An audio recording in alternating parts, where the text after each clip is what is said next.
Sapa MP Ramgopal Yadav का बयान सामने आया।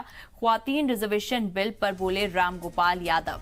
ख्वातीन रिजर्वेशन की मौजूदा सूरत में बदलाव किया गया है। एससी और ओबीसी ख्वातीन को भी दिया जाए कोटा। रिजर्वेशन की ताकत सियासी पार्टियों के पास हो, ईसी के पास नहीं।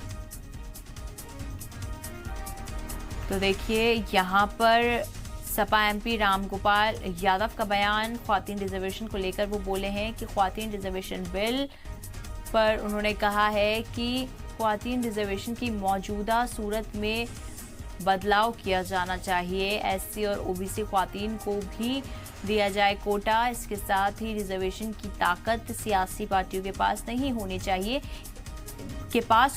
माफ कीजिएगा, ईसी के पास नहीं होनी चाहिए।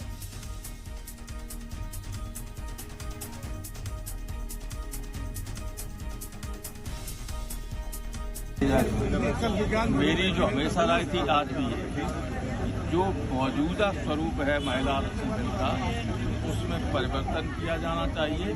पिछड़े वर्ग की और दलित महिलाओं के लिए कोटे के अंदर और ये रिजर्वेशन का सीट रिजर्वेशन का अधिकार पॉलिटिकल पार्टी को देना चाहिए इलेक्शन।